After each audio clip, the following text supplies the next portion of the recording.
राधे राधे दोस्तों, मेरे YouTube channel धार्मिक कथा शौकी में आपका हार्दिक स्वागत है। मैं आज आपको रविवार व्रत कथा सुना रही हूँ। तो सभी भक्तों को प्रेम से बोलना है सूर्य नारायण भगवान की जय। रविवार व्रत कथा।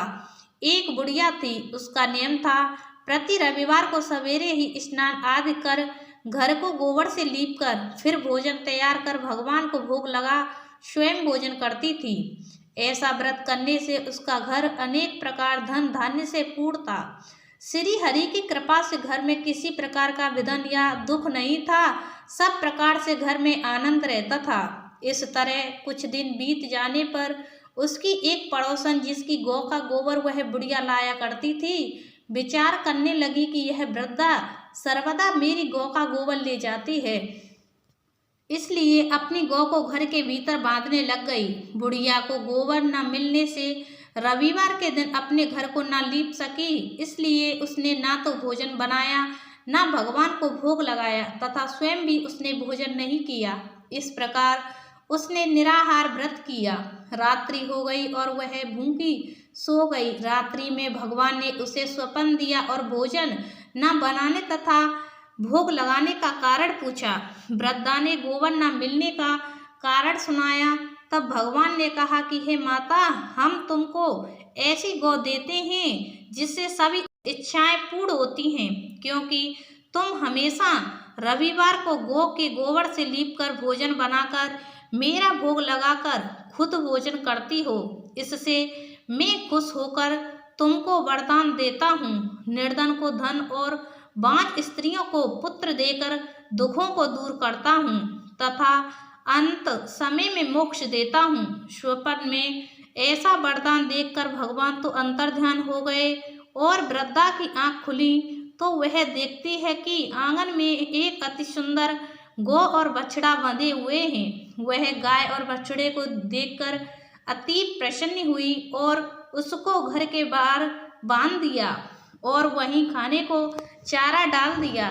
जब उसकी पड़ोसन बुढ़िया ने घर के बाहर एक अति सुंदर गौ और बछड़े को देखा तो द्वेष के कारण उसका हृदय जल उठा और उसने देखा कि गाय ने सोने का गोबर किया है, तो वह उस गाय का गोबर ले गई और अपनी गाय का गोबर उसकी जगह पर रख गई।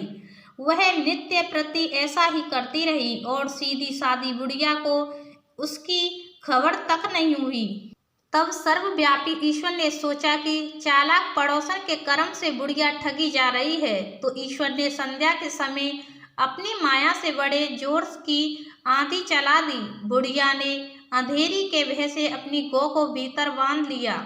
प्रातःकाल जब वृद्धा ने देखा कि गौ ने सोने का गोबर दिया है, तो उसके आश्चर्य की सीमा न रही और वह प्रतिदिन गौ को घर के भीतर बांधने लगी। उधर पड़ोसन ने देखा कि बुढ़िया गौ को घर के भीतर बांधने लगी है और उसका सोने का गोबर उठाने का दाव नहीं चलता, तो वह ईर्ष्या और डाय से जल उठी और कुछ उपाय न देख पड़ोसन ने उस देश के राजा की सभा में जाकर कहा, महाराज, मेरे पड़ोस में एक वृद्धा के पास ऐसी गाय है जो आप जैसे राजाओं के ही योग्य है। वह नित्य सोने का गोबर देती है, आप उस सोने से प्रजा का पालन करिए। वह वृद्धा इतने सोने का क्या करेगी।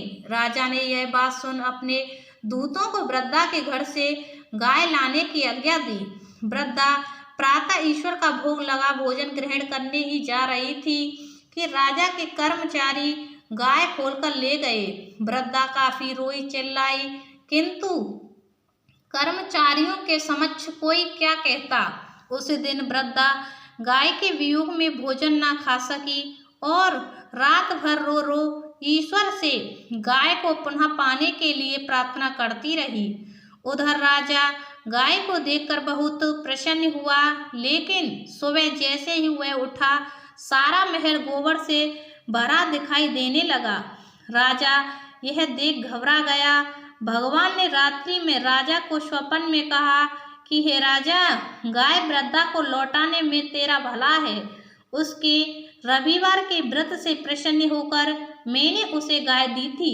प्रातः होते ही राजा ने वृद्धा को बुलाकर बहुत से धन के साथ सम्मान सहित गाय बछड़ा लौटा दिया। उसकी पड़ोसिन दुष्ट बुढ़िया को बुलाकर उचित दंड दिया। इतना करने के बाद राजा के महल से गंदगी दूर हुई। उसी दिन से राजा ने नगरवासियों को आदेश दिया कि राज्य की तथा अपनी समस्त मनोकामनाओं की पूर्ति के लिए रविवार का व्रत करो। व्रत करने से नगर के लोग सुखी जीवन व्यतीत करने लगे। कोई भी बीमारी तथा प्रकृति का प्रकोप उस नगर पर नहीं होता था।